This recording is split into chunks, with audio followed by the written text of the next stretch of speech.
What up friends, I'm James, your host, and today I'm going to be reviewing the newest EP by Owne, Nonadaptation. Owne have finally released their newest EP after their one that they released in 2017 along with their singer Soyun's excellent solo album released last year. Soyun's sort of quirky R&B sound that she explored on her solo album largely stays away from this project.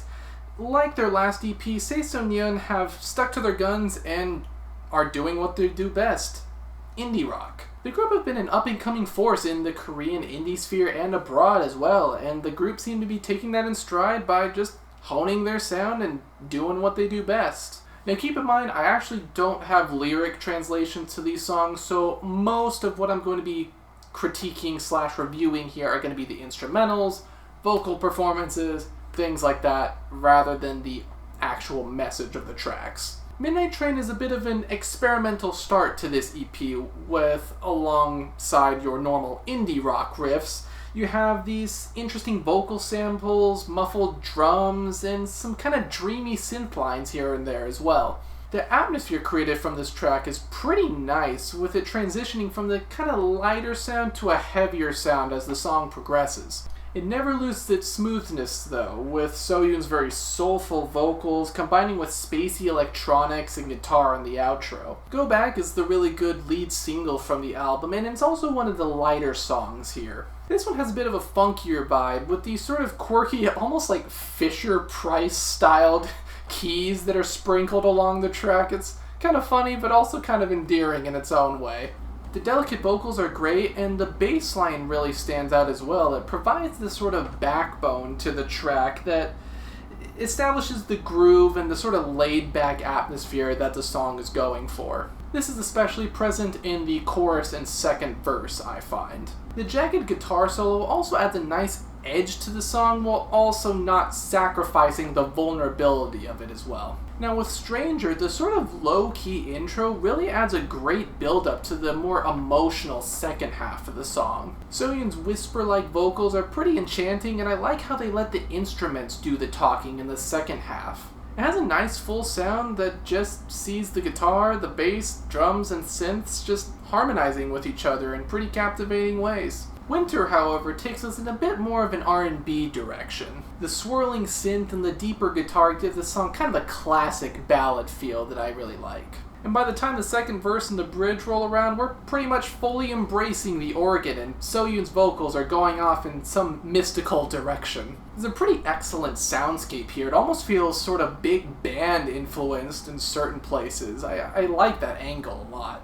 Now, Owne starts a bit of a dip in quality in my opinion. The bouncy riffs seem a bit disconnected to the beat, I think, and I feel that Soyun's vocal style on this track just doesn't quite fit the instrumental. It's not necessarily a bad song per se, it's just a bit awkwardly put together, and it doesn't exactly fit the vibe of what we were going for before this track. The more psychedelic pre-chorus too also comes in a bit out of nowhere. It's just a weird mishmash of sounds that I think could have been done better. Daang is another track that, while it's not bad, it just doesn't really fit the sound that the EP was going for up until this point. The simplistic instrumental seems a bit uninteresting compared to the previous songs, and it doesn't really have the quirk of previous songs either. It is, however, more consistent than the previous track, and the transitions between sounds aren't nearly as awkward as the one before, so that's nice. The EP does pick up again with the closing song E, though. This one's very bluesy. It almost seems a bit classic rock inspired, to be honest. However, that's mostly in the guitar riffs, I find, because the indie-style drums and vocals are still at the forefront of the track. The chanting effect in the vocals, along with the sort of over-the-top synth, it gives the song a fun energy. I think it does end the EP on a good note, even if it isn't as distinct or unique as some of the ones that came previously. Overall, I do think this is a pretty solid EP by Owne. The band largely sticks to their guns, providing us with some fun and quirky indie rock with a bit of a soulful touch. However, after a certain point, the EP does start to feel a little samey. The EP is not long enough to where this really comes at a detriment, but I think the lack of incorporating other instruments, other types of song structures, it holds them back from their potential a little bit. I do think that taking some inspiration from Soyun's solo album, along with incorporating more blues and R&B elements, could kind of freshen their sound up a little bit and maybe give the future projects a little more variety. That being said though, the songs are still good and they do have solid craftsmanship and vocals overall. Overall, I'm feeling a decent 7 on this EP. Pretty good, pretty good. It's about as consistent as their last EP as well, which I appreciate. But of course we do have to talk about the album cover on this show, and I really like this album cover.